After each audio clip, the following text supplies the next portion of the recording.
let me tell you a little about myself. I started with law enforcement in 1984 with the New Mexico State Police, and a few years later I went to the Albuquerque Police Department and been there ever since. I've held positions on our department in undercover capacities both through ERT, Impact, CACU, and narcotics. When the program first began, I was opposed to this program in Albuquerque. And prior to my present assignment, I was an area commander, so I guess it's equivalent to a district commander here. I had 100 and some officers, about 150 officers working for me in the Northeast Area Command. And the way it worked is it would not bring the program into your area command if you were opposed to it, and I was opposed to it. And the reason was, and we'll cover some of this in my slides, but because I thought that it encouraged drug use and that it would bring crime into the area command, so I really was opposed to it. But after learning more about the program, I'm actually a proponent of it. And as we go through here, I'm going to tell you why, but this program will really reduce your risk as officers to the bloodborne pathogens that you're going to find in these needles. It's also going to reduce the crime in your community because you're going to have the participants of this program are going to be contacting Prevention Point Philadelphia, and they move these people toward treatment and abstinence. So more contact with them, they're going to have less contact with law enforcement. It's going to help stop the spread of HIV, which it does. There's a lot of studies out there. HIV, hepatitis B, hepatitis C, any other bloodborne pathogens that's carried in a needle, it's not going to be spread because people aren't going to be sharing needles. They're going to use a clean needle every time that they shoot up. And what that means to law enforcement is when you encounter these people, you're not going to usually encounter people with dirty needles. That also bridges that gap for the people that are drug injection users so that they can get treatment. The more contact they have with Prevention Point Philadelphia, the less contact they're going to have with you, which is good for you. And then the purpose of the program, again, is to stop the spread of HIV, hepatitis C, and hepatitis B. The ones you really have to be concerned about is hepatitis C. It's the #1 risk to law enforcement as far as needle sticks go. HIV is less than half of 1% when you can contract that through a needle stick. It's still there, so it's an inherent danger to law enforcement, but it's not your #1 risk. Hepatitis C is.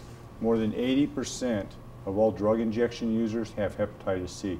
So if they're shooting drugs and you encounter them, just go in there with the idea that you're encountering someone with hepatitis C, because it's pretty much about the same. It's to protect you guys from needle sticks. In New Mexico, in Albuquerque, when we started the program, we had double-digit sticks as far as officers go throughout the department. And we don't have a large department. We only have 1,000 officers. But double-digit sticks, that's a lot of needle sticks. In the areas where they started this program, we got down to single digits, and this year so far we have 0. And so the program really works. And we're going to talk about a card that they carry and the importance of it later on. But every place that this program goes into effect, it's a security measure for law enforcement, a security measure for the community, and it moves these people toward treatment and abstinence. To decrease the risk of transmission of bloodborne diseases. If they have clean needles and they're the only ones using them, they're not going to be sharing that needle, they're not going to be transmitting diseases to other people.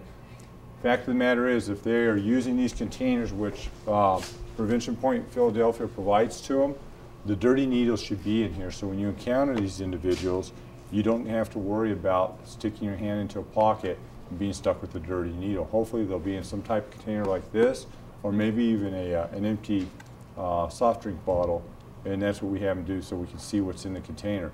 The only needles that we encounter are clean needles with caps on the end, sterile needles, and that's no risk to law enforcement. And that's what we want to make sure happens here. And this is the other thing, it keeps the infected needles out of the parks and off the street. Basically what happens with these needles, once they get this card and they go to these exchange sites, the needles almost become a form of currency because it's 1 for 1. They don't have to buy needles, they don't have to share needles. The drug injection users understand the value of this program because they may want to use the drug, but they don't want the disease.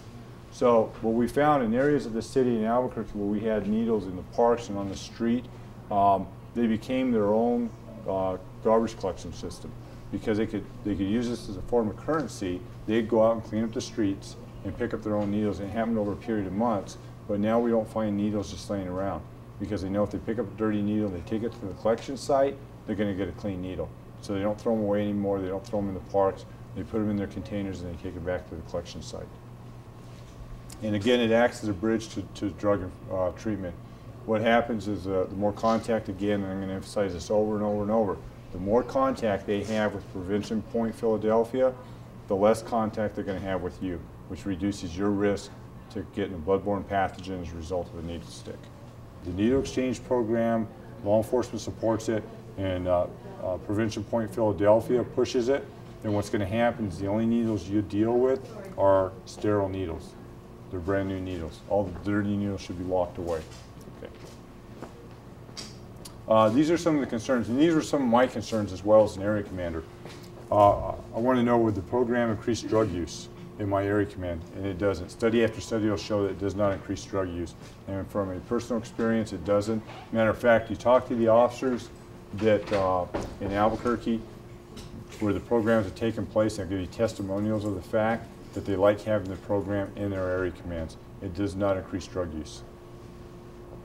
Who would participate in the program? Drug injection users. This isn't a program where someone's going to come in and say, hey, I really want to try heroin, so I'm going to go get some needles. It doesn't work that way. Presently, if they're a drug injection user, then they're allowed into the program. People just decide to use drugs because the program's available to them. And what effect would it have on the community? Well, we know what effect it has on our community in Albuquerque. The areas of town that had needles strewn all over the streets and in the parks are now clean because the addicts pick up these needles to get clean needles. So it's had a very positive effect on us. Okay, since 1999, over 160 programs in 39 states have been started. That number has dramatically increased because when communities realize the value of it, not only to the communities but to the participants and law enforcement, then you see these sites start to take off pretty rapidly. So that's an old number, but there's well over, I'd say, 200 programs right now. In the year 2000, the U.S. Surgeon General cited a study in which the study, and there's study after study after study, they'll tell you this, it does not encourage drug use. And the reason I keep emphasizing this is because coming from a drug enforcement background, I thought that this program would encourage drug use. It doesn't.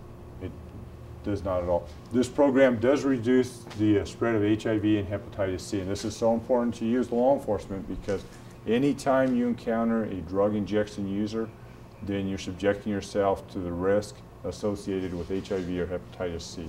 In New York City, it stopped the spread of the prevalence of HIV by 50% from 1992 to the year 2002 after the introduction of this program. You think about that value to you as police officers. They start a program, if you could cut down in a 10-year period 50% of the spread of AIDS of the population that you have to deal with,